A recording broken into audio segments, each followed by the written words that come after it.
fait état de la situation de la femme dans les médias. La femme en tant qu'usager des médias, mais aussi la femme en tant que professionnelle des médias.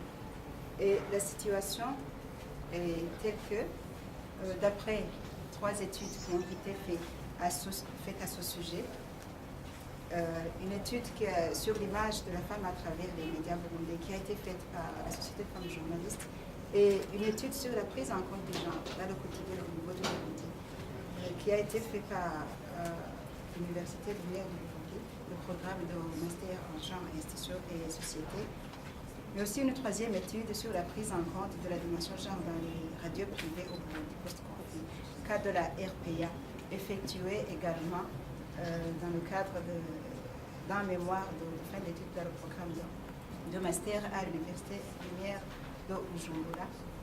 Alors, ces études, par rapport aux gens qui figurent dans l'information, par rapport aux personnes qui figurent dans l'information et aux personnes qui présentent l'information, elles ont donné des chiffres qui font état de la sous-représentation de la femme dans les médias.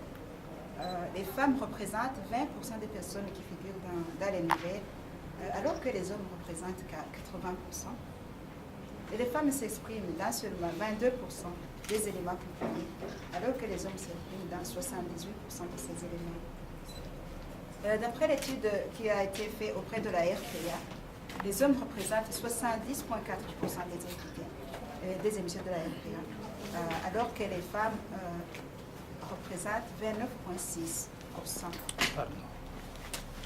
Selon l'étude menée auprès du journal Au Renouveau, les femmes représentent 22,4% des émissions dans les informations publiées et 65% des photos publiées sont des photos d'hommes, 24% sont des photos d'hommes et de femmes, tandis que seulement 11% sont des photos de femmes. Cela nous met en face de 2 défis majeurs, à savoir accroître la représentation des femmes dans les médias. Sur le plan qualitatif et quantitatif, ça veut dire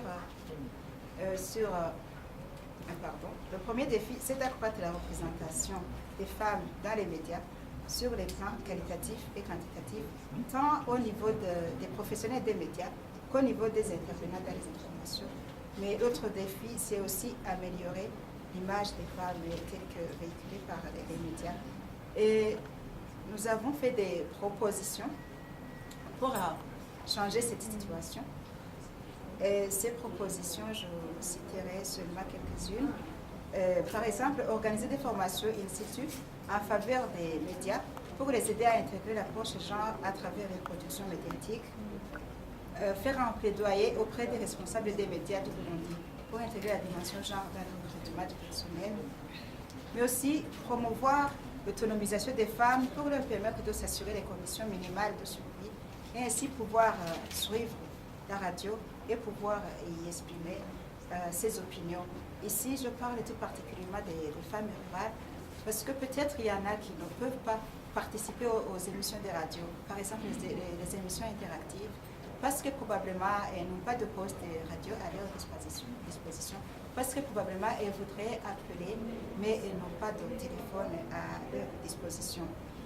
Et l'autre proposition, c'est d'intégrer la dimension genre dans les textes qui régissent les médias, par exemple dans la loi sur la presse, dans le code d'éthique et de déontologie ou dans la charte des médias pour ceux qui ont déjà une charte des médias.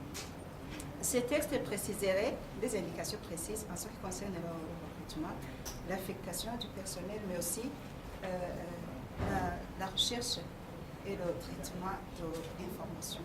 Voilà, je vous remercie. Et quelles sont alors les causes que vous avez relevées au cours de votre étude qui sont à l'origine de cette sous-représentation féminine dans les médias? Les causes, elles sont nombreuses, mais ce qui sont souvent citées, c'est que les gens disent que les femmes elles-mêmes ne sont pas spontanées à parler lorsqu'on s'approche d'elles. Ou alors que les hommes sont plus prompts à prendre la parole quand le reporter va sur les lieux de reportage.